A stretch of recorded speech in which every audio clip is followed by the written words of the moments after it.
the longer this goes on, the more the advantage shifts to Iran in terms of being able to absorb these different blows and being able to dish it out. But I've heard some comments now that well, at least I expected if Trump wanted to put an Trump's main approach is well, he sees the weakness of and relative decline of America to be caused by weakness, and he sees this in leaders such as Biden and Obama. So the idea is to have a show of strength, go in, don't get drawn in over too long period of time. So a quick victory, ideally regime change in Iran. But of course, if you can walk away with some other trophy to to give him credibility at home, but also to, I guess, strike some fear into other adversaries on the international stage, this would be ideal. But it's not playing out as he had hoped, and I think the longer this goes on, the more the advantage shifts to Iran in terms of being able to absorb these different blows and being able to dish it out. But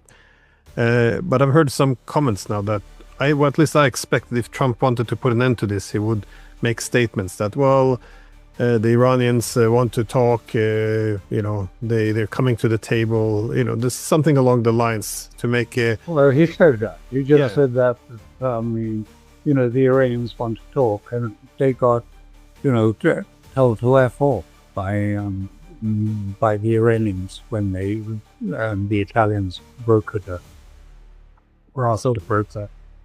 ceasefire. But what does this mean then? If Trump wants to put an end to this war, is it possible? Do you think the Iranians would let that happen, or do they have other objectives they want to achieve before they're willing to let Trump walk this on back? No, they won't. They won't help him out. I mean, first of all, he's deceived them twice. And this is a long history of deceptions, because the killing of Qasem Soleimani was a deception too.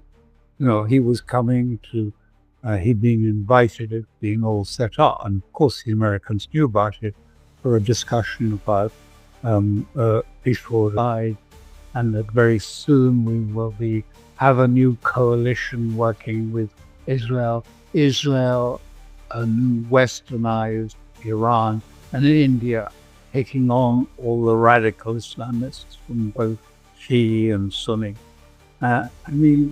Fantasy, really fantasy. So, yes, it is going to affect the United States, because I think Trump is not going to recover from this state.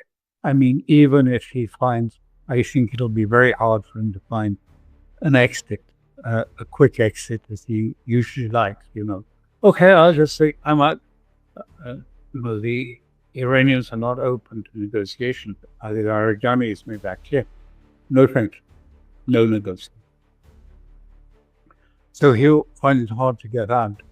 And already, I think if you look at the American press, you see many of those in the Pentagon now sort of trying to say, well, we warned, avoiding blame or the retribution that might come back from what will be a humiliating, exit from the Gulf. They're already sort of, throwing the leadership under the bus and say, well, we did tell him, we told him that we couldn't guarantee, there would be regime change. We told him we couldn't guarantee there'd be no casualties. We told him we can't guarantee a quick in out type of, in boo out that Trump liked. And we told him it wasn't going to be like Maduro and Venezuela. So already this is starting to come out. And so, yes, I think there's going to be political consequences. And I think if you look at the MAGA reaction, they are strongly against the Israeli first policy and the betrayal by Trump of his repeated promises. He was not here to start wars, he was here to stop wars, and there would be no more forever wars. And the era, it was only in, I think it was May, he was in Saudi Arabia. or was it March? May or March, but earlier this year, he was in Saudi Arabia proclaiming the end to regime change. He said there will be no more, that's over, that era, it failed, it wasn't successful, there will be no more. And he said that in Riyadh, saying there will be no more regime change. So I think there's going to be quite a problem. And the second big problem is how long will Israel's intercept capacity last? And my guess is it will, by Friday, they may be in trouble. Well, on the American side, though, the strategy appears to not be going as they had hoped. I was wondering how you interpret then That's an understatement. Understatement, yeah. Well, the killing of Khamenei was. I was wondering how you see the significance here, because it appears in the American calculation that they would, kill the highest religious authority in Iran, and somehow the people would then be liberated and take to the streets and celebrate their American liberators. I'm not sure exactly why this would trigger a regime change or what the calculations were, but how do you assess the killing of Khamenei, what it was, or what they hoped it would achieve, but also what is actually happening? An incredible error if you take it on its own merits of what it was supposed to do.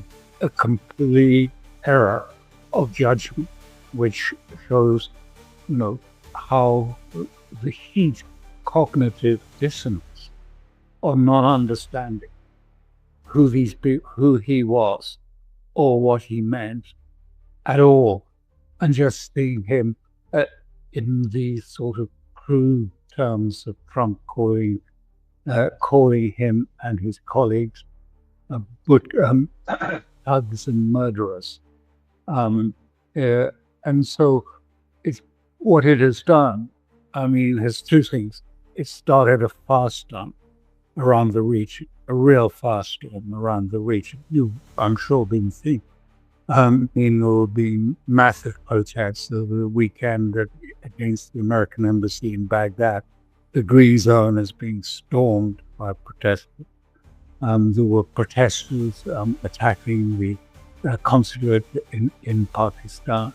In Bahrain, there may be the first regime change against so is Israel. And so they are quite confident they're changing the geopolitics of the West Asia, of the Gulf states. And so if you say to me, what would it, just to start diplomacy again? Come on.